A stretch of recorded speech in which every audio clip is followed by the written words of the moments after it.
Good day everyone, I'm Trish CBC Magnifico and I will discuss the area of a triangle, trapezoid, and parallelogram. Let's discuss the area of a triangle. So a triangle it has three sides.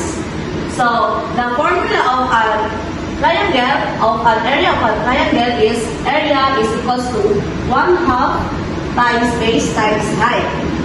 And now let's have an example. So let's read. If a triangle has base of 6 centimeters and a height of 4 centimeters, let's find the area. So if a triangle has a base of 6 centimeters and a height of 4 centimeters, what is the area? So first let's have the formula. An area is equals to 1/2 times base times height. Now let's have the given numbers. So 1/2 times base, which is the 6 centimeters, and the height is 4 centimeters. Now we have the given numbers, and first we solve first the 1/2 times 6 centimeters, and the answer of 1/2 times 6 centimeters is 3 centimeters times 4. Now let's copy the height, which is the 4 centimeters, and now let's multiply. 3 times 4 centimeters is equals to 12 centimeters. So the area of a triangle is 12 centimeters. Don't forget the units. And now let's proceed to an area of trapezoid. So first let's identify the formula, and the formula is area is equals to 1/2 times base 1 plus base 2 times height. So this is the formula of a trapezoid. For example, if a trapezoid has base of 8 centimeters and 4 centimeters and a height of 5 centimeters, what is the area? So first let's visualize first the trapezoid.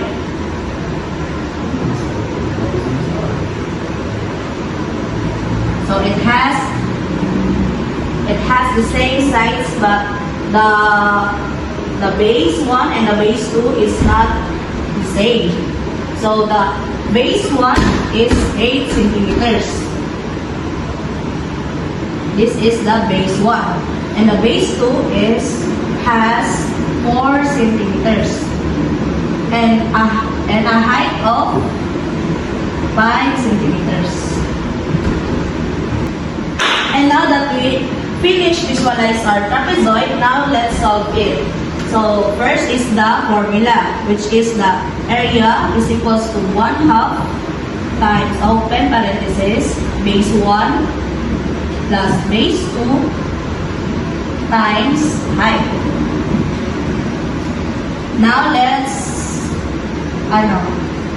have the given numbers. 1/2 times base 1, which is 8 centimeters, plus base 2, which is 4 centimeters, times height, which is 5 centimeters. Now let's solve first the parentheses. So let's copy the 1/2 times 8 plus 4 is equals to 12 centimeters. Now copy the height times height of 5 centimeters. Now let's move to 1/2 times 12 centimeters. And the answer of 1/2 times 12 centimeters is 6 centimeters. times 5 centimeters. Copy the height.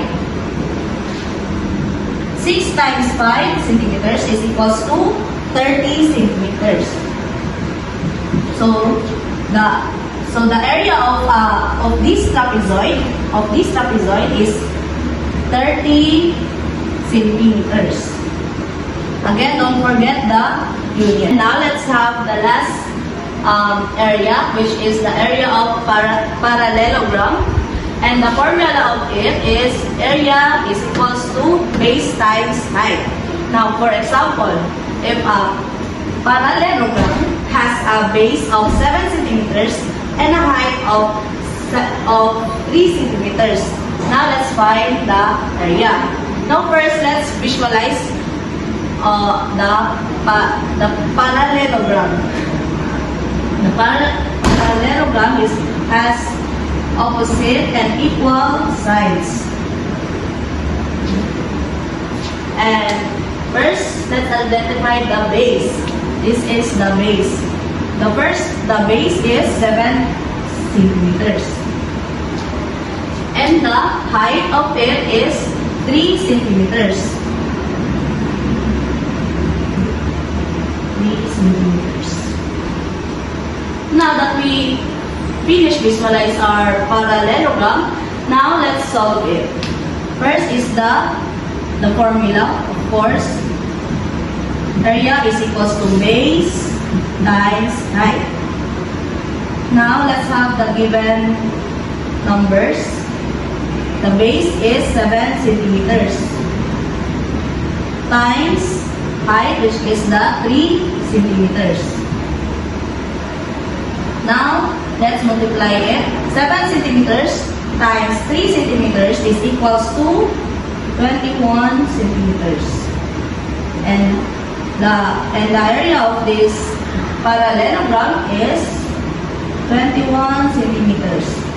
And that's all my discussion about the area of triangle, trapezoid, and parallelogram.